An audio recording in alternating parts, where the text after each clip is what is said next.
1989년에 중국에서 일어난 천안문 사태, 요걸 기억해 보실까요? 옛날에는 군인들이 쿠데타를 일으켜서 독재하는 경우가 많았다면 요즘은 유권자 스스로가 독재자를 뽑아서 독재자를 권좌에 올린 이런 경우가 많다는 거. 필리핀의 두테르테, 튀르키예의 에르도안, 그리고 인도의 모디 총리, 브라질의 보소나로 같은 공화당 지지자의 20%와 민주당 지지자의 15%가 상대당 지지자 다수가 죽으면 미국의 경제 상황이 개선될 것이다 라고 답했다. 우리나라에서 이런 조사를 한다면 더불어민주당 지지자의 몇 퍼센트가, 국민의힘 지지자의 몇 퍼센트가 상대당 지지자 다수가 죽으면 대한민국의 경제 상황이 개선될 것이다 라고 답할까요? 지금은 양쪽에서 너 좌파지 너 우파지 동시에 이런 욕을 먹습니다. 하지만 언젠가는 화해의 시대로 나아갈 수 있지 않을까라고 생각을 합니다. 오랜만에 책 읽은 척 한번 해보실까요? 네, 최근에 제가 그 국립외교원 인남식 교수님 강의를 들을 기회가 있었습니다. 강의 정말 재밌게 하시더라고요. 뭐 지식은 지식이고 그 안에 있는 썰들도 많고 뭐 인사이트도 정말 풍부하시는데 뭐 그걸 떠나서 강의 도중에 교수님이 내전은 어떻게 일어나는가라는 책을 추천해 주시더라고요. 그래서 읽어봤는데 정말 재밌더라고요. 제가 유튜브를 운영하다 보니까 지식이 그득그득한 책 있지 않습니까? 어떤 책을 읽었을 때 그냥 막 뭐를 쏟아주는 그런 책을 좋아하는데 이 책은 지식도 정말 이 안에 많고 역사적인 사실도 정말 많고 그리고 그 안에 뭔가 통찰 이런 것들을 잡을 수도 있는 그런 책이었습니다. 그러니까 이 영상을 보더라도 한번 읽어보시면 정말 좋을 것 같다는 생각이 들어요. 뭐 베스트셀러더라고요. 이거 참고로 PPL 아닙니다. 안 보셔도 돼요. 굳이 책을 사고 싶으시다면 6월 초에 나올 두 선생의 지도를 읽는 세계사 동양편을 읽으시면 됩니다. 아무튼 책으로 다시 돌아와서 저자인 바바라 월터 교수가요. 내전, 테러리즘 이런 거 전문가입니다. 그런데 이 저자가요. 미국은 내전의 위험에서 결코 안전하지 않다라고 경고를 해요. 아무리 그래도 천조국 미국에서 무슨 내전이 일어나. 남북전쟁 그 옛날 그런 것도 아니고 내전이 다시 또 일어나겠어? 그런데 21세기 내전은 19세기에 일어나던 내전과 양상이 아예 다르다 그래요.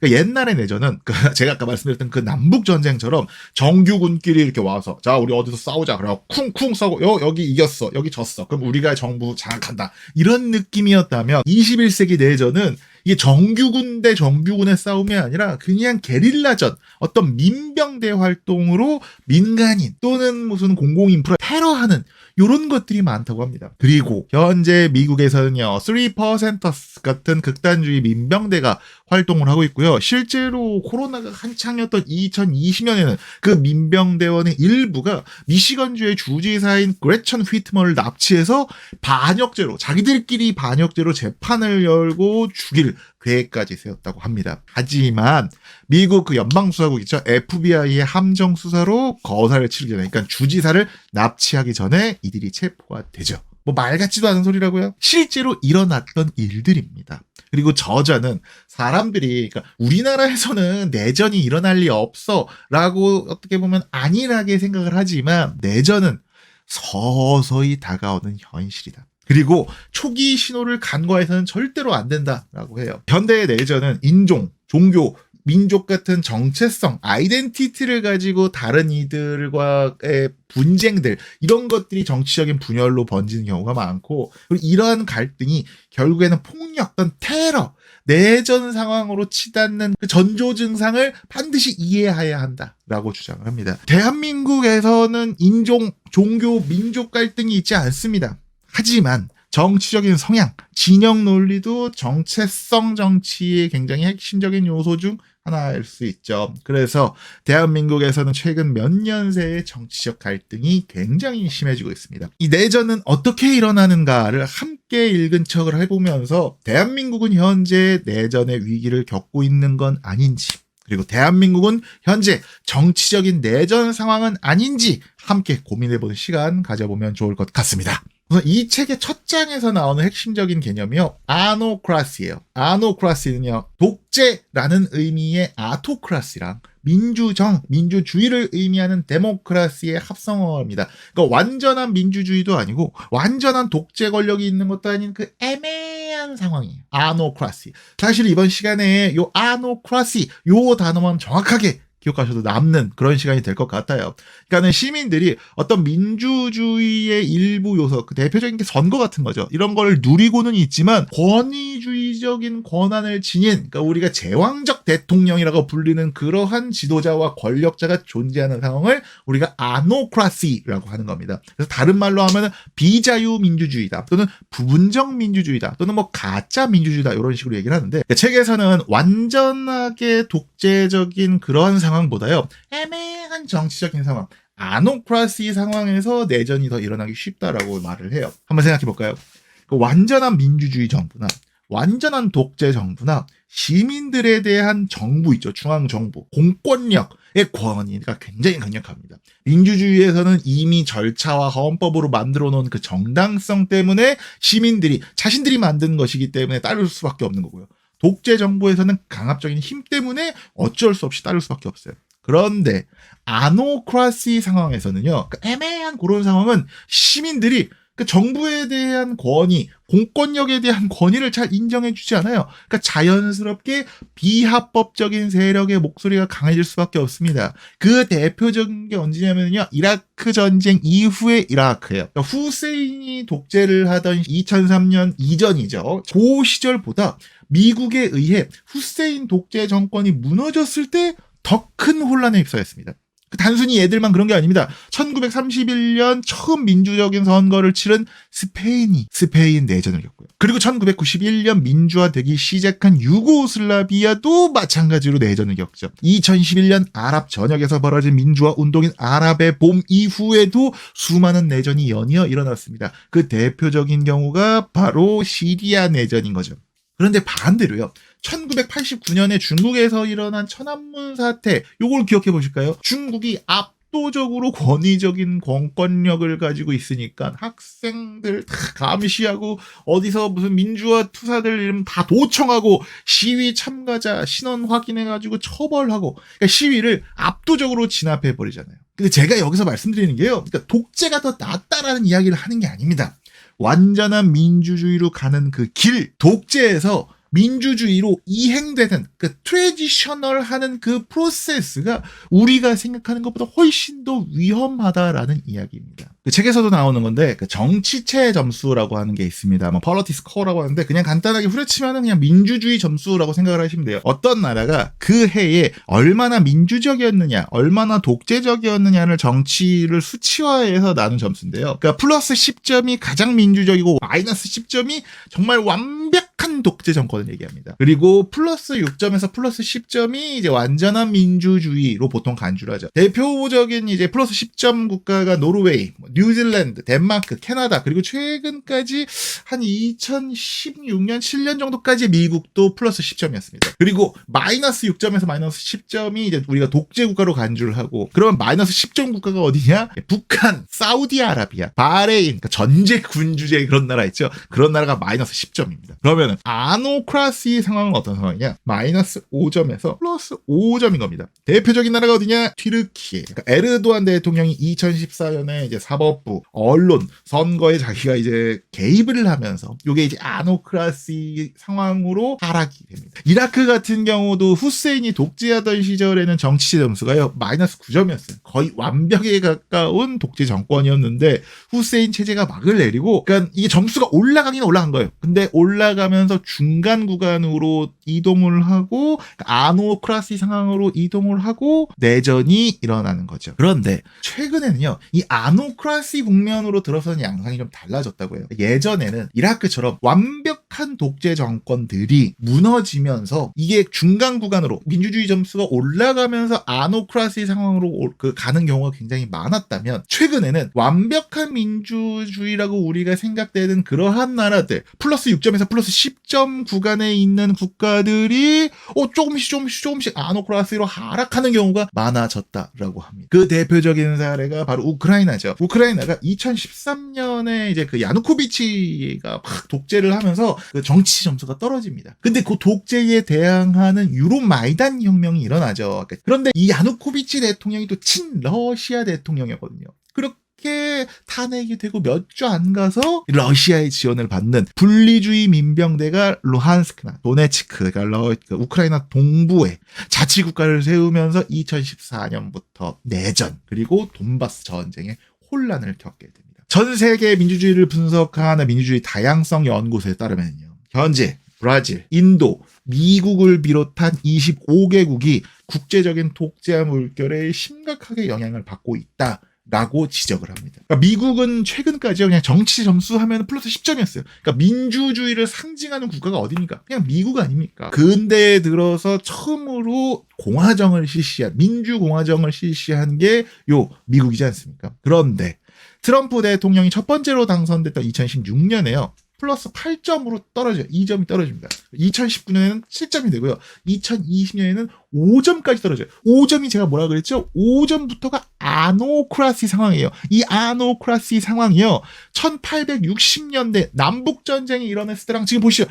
비슷한 수준이라는 겁니다. 물론 바이든 정부 때 다시 이게 올라가고, 그리고 또 이제 트럼프 정권 때는 또 어떻게 될지 앞으로 뭐 귀추를 주목해 봐야겠죠. 자, 그러면 우리나라 이야기를 한번 해보시죠. 대한민국의 정치체 점수는 몇 점일까요?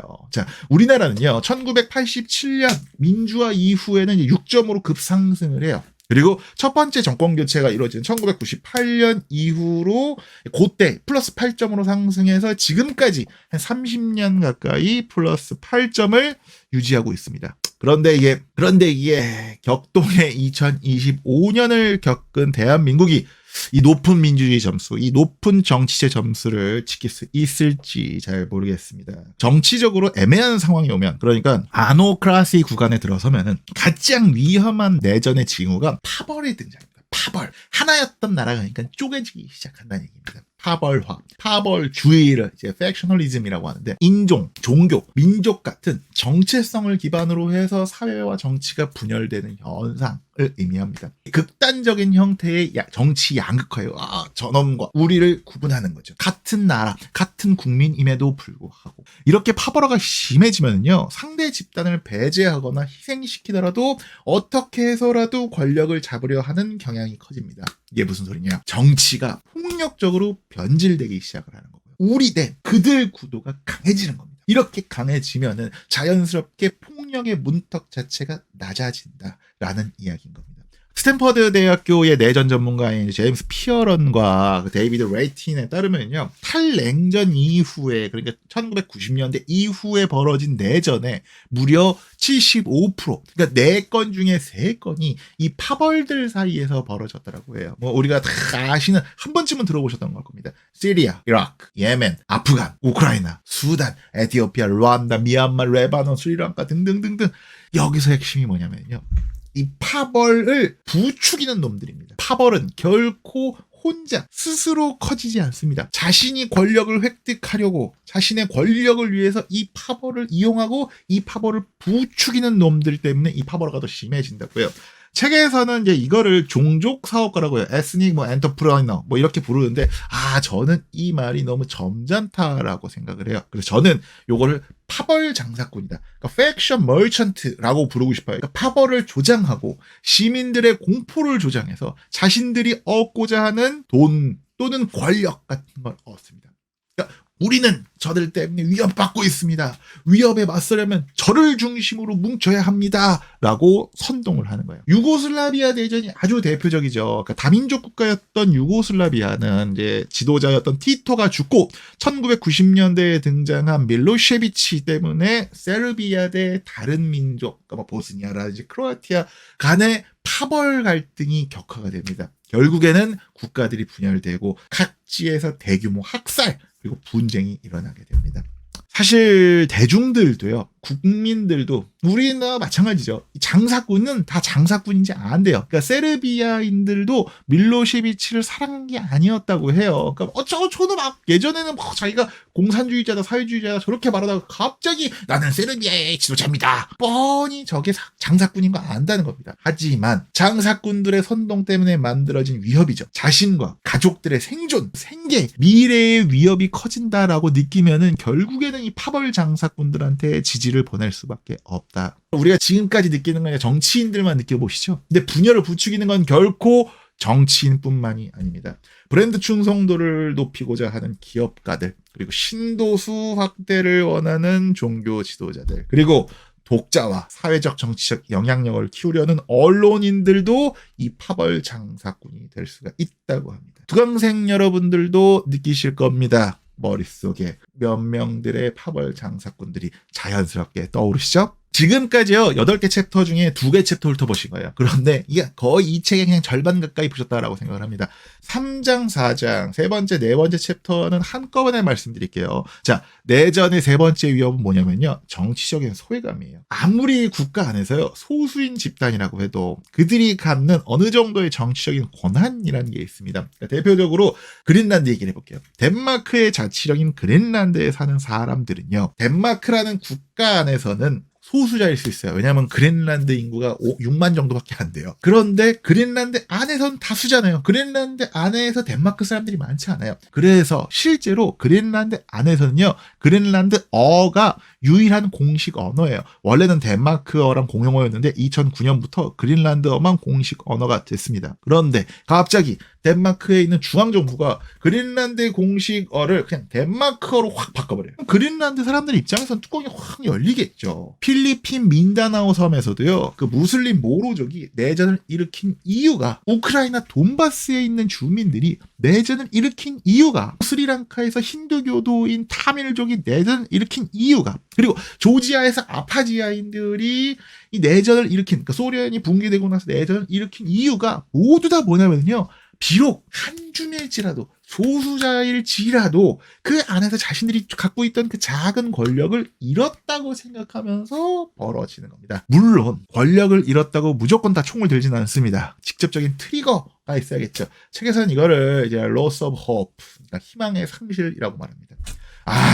더 이상 말이 안 통하는구나 라고 생각하는 절망이 딱 들어갈 때, 그럴 거면 총을 들어버리지 라는 거예요. 2011년 아랍의 봄 당시에 시리아에서도요, 처음에는 민주화 시위가 벌어집니다. 튀니지, 이집트에서도 시위는 성공적이었어요. 그래서 시리아에 있는 시위대들도 굉장히 낙관적이었죠. 하지만 아사드 정부는요, 평화적인 시위대에 발포를 했고요. 그리고 아사드 대통령은 극단주의 테러리스트들이라면서 이 시위대를 몰아세우면서 전쟁을 원한다면 우리도 준비가 되어 있다라고 말을 합니다. 평화적인 타협의 희망을 잃게 되면 끝내줄 것은 총알밖에 없다라는 말처럼 내전이라는 파국이 펼쳐질 수밖에 없다는 겁니다. 저는 지금부터 할 얘기들을 아예 별도의 영상으로 따로 만들고 싶었어요. 워낙 저도 와닿는 그런 이야기들. 유튜브, 트위터, 지금은 X죠. 페이스북 같은 SNS 이야기입니다. 5번째 챕터의 제목은 촉매예요. 그러니까 SNS가 극단화, 분열, 폭력의 촉매 역할을 한다라는 이야기입니다. 스웨덴의 그 민주주의 다양성 연구소는요, 2020년에 처음으로요, 독재화 경보를 발표를 해요. 이게 무슨 폭우 경보 그런 것도 아니고 독재화 경보, 이게 무슨 말이냐? 전 세계적으로 민주주의 점수가 떨어졌기 때문입니다. 스페인이 서유럽에서 가장 점수가 크게 떨어졌고요. 세계에서 가장 자유로운 북유럽 나라들도 2010년 이후로 점수가 떨어지기 시작합니다. 인터넷이 활성화되고 스마트폰이 상용화되고 그리고 소셜미디어, SNS의 사용이 민주주의를 쇠퇴시켰다라고 저자가 주장을 합니다. 핵심은요, 알고리즘이에요. 알고리즘. 내가 시청하고 내가 좋아요를 누른 그 컨텐츠와 비슷한 맞춤형 게시물을 보여주는 기능이 바로 알고리즘 아니겠습니까? 뉴욕대의 윌리엄 브래디 교수가요, 50만 건의 트위터를 분석했대요. 근데 그 결과 감정적인 단어를 사용할 때 리트윗이 20% 증가했다고 합니다. 뭔가 감정적으로 그리고 도덕적으로 내가 옳다, 네가 그르다 라는 트윗을 할 때 리트윗이나 이런 좋아요를 더 많이 눌림을 더 많이 당할 가능성이 있다는 겁니다. 그리고 그 로마 사피엔차 대학교의 한 연구자는요, 페이스북에서 5,400만 건의 댓글을 분석했대요. 그러니까 SNS 상에서요, 토론이 계속되면 계속될수록, 여러분 커뮤니티나 뉴스 보시면 다 그래요. 이게 토론이 계속되면 댓글이 계속 이어지면 이어질수록 이 댓글이 점점 극단적으로 바뀌고 폭력적으로 바뀌는 사실, 여러분들도 아실 겁니다. 그리고 이것뿐만이 아니라 정말 많은 연구에서 온건한 컨텐츠의 시청자들이 처음엔 온건한 컨텐츠로 시작됐다가 가면 갈수록 급진적인 컨텐츠에 계속 이끌린다라는 사실이 밝혀지고 있죠. 그래서 책에서는요, 소셜미디어, SNS라는 것 자체가 급진화 송유관이다. 이런 표현을 씁니다. 급진적이고 극단적인 컨텐츠로 이렇게 빨아들이고 가고 있다. 이런 의미인 겁니다. 그리고 2010년대 이후에 전 세계에서는 급진적인 목소리를 내는 정치인들이 집권하는 사례가 많아집니다. 물론 현대사에서 굉장히 반민주적이고 급진적이고 극단적인 목소리를 내는 어떤 포퓰리스트가 집권하는 일은 많았습니다. 하지만 옛날에는 군인들이 쿠데타를 일으켜서 독재하는 경우가 많았다면 요즘은 유권자 스스로가 독재자를 뽑아서 독재자를 권좌에 올리는 이런 경우가 많다라는 겁니다. 그리고 그렇게 권좌에 오른 이들은 대부분 소셜미디어로 인기를 얻었죠. 필리핀의 두테르테, 튀르키예의 에르도안, 그리고 인도의 모디 총리, 브라질의 보소나로 같은, 그러니까 예전에는 극우 정당이 이 자유민주주의 국가에서 당선되기 어려웠어요. 워낙 이상한 취급을 받으니까. 하지만 제가 아까도 말씀드렸죠. 파벌 장사꾼들이 이 소셜미디어를 활용해서 우리의 생존이 지금 위협받고 있습니다. 여러분, 우리는 정말 절체절명의 위기에 빠져 있습니다. 저놈들을 절멸시키지 않으면, 저를 중심으로 뭉치지 않으면 위험합니다, 여러분. 이런 컨텐츠가 퍼지면서 유권자들도 여기에 넘어가고 있다는 얘기입니다. 심지어 책에서는요, 페이스북의 한 임원의 증언이 나옵니다. 우파 포퓰리즘은 항상 매력적입니다. 포퓰리즘은 민족, 보호, 타자, 분노, 공포와 같은 감정적으로 충만한 주제로 호소를 하다 보니 아주 강력하고 원시적인 대중들의 반응을 촉발합니다. 라고 이야기를 합니다. 저도 유튜버긴 하죠. 그래도 그나마 덜 자극적인 영상을 만들어야지라고 생각하면서도, 그리고 저라도 좀 중립적인 스탠스를 취해야지 하면서도 이번 영상 썸네일 보십시오. 이거 어그로 제대로 끄는 거 아니겠습니까? 사실 유튜브에는요, 정말 매력적인 컨텐츠가 많습니다. 그리고 배울 것도 많아요. 그리고 소셜미디어로 세상 사람들과 소통하는 거는 정말 재밌고, 그리고 이것도 하나의 새로운 삶의 양식이라고 생각을 합니다. 하지만 내가 지금 보는 컨텐츠가 극단적이지 않은지, 그리고 예전보다 나의 생각에 좀 더 극단적으로 바뀌지 않았는지 스스로 되돌아보는 습관을 이 SNS 시대에서는 반드시 가져야 하는 것이 아닌가라는 생각을 합니다. 6, 7, 8장은요, 이제 미국 이야기예요. 6장은 이제 현재 미국이 내전에 얼마나 취약한지, 그리고 7장은 미국에서 내전이 일어난다면 어떤 식으로 전개될지 이야기를 해줍니다. 8장은 최종적으로 내전이 안 일어나게 하려면 어떤 노력을 우리가 해야 하는지, 이런 이야기가 나옵니다.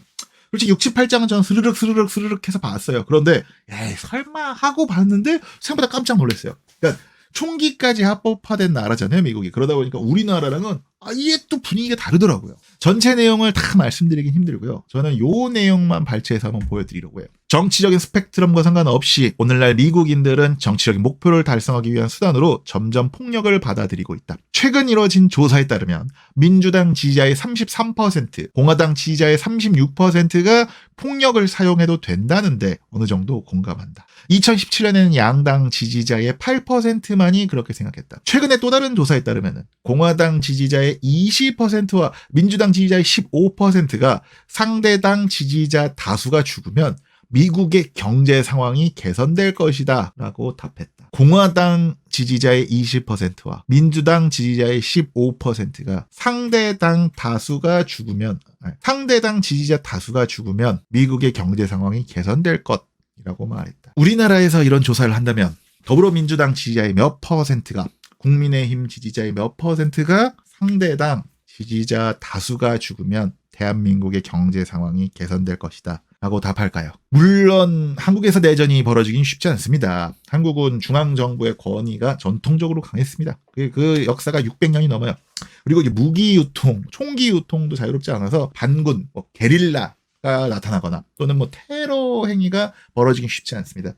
그리고 기본적으로 우리나라의 근현대사에서는 평화적인 시위, 그리고 이제 평화적인 정권 교체 또 어느 정도 익숙해져서 정말로 극단적인 형태의 정치 행동, 그러니까 폭력이 결부된 정치 행동이 나타나기도 쉽지 않습니다. 이민자 수도 워낙 적어서 인종과 민족 문제가 불거질, 종교 문제가 불거질 위험도 적죠. 그러니까 물리적인 테러, 물리적인 내전이 일어나진 않을 겁니다. 하지만 분명히 위기의 징후들이 보이고 있습니다. 소셜미디어에서 극단적인 목소리가 이 대중들의 주류적인 목소리가 되고요. 그리고 말도 안 되는 음모론이 정말인 것처럼 믿어지기도 하고요. 그리고 정치의 성향이 다른 이들을 아예 적으로 간주하고 극기하는 국가기관을 테러하는 일까지도 벌어집니다. 갑작스럽게 벌어진 계엄 사태, 그리고 극심한 혼란과 탄핵, 조기 대선 국면 때문에 정의와 부정의, 옳고 그름이 아주 분명하게 강조되고 있는 요즘입니다.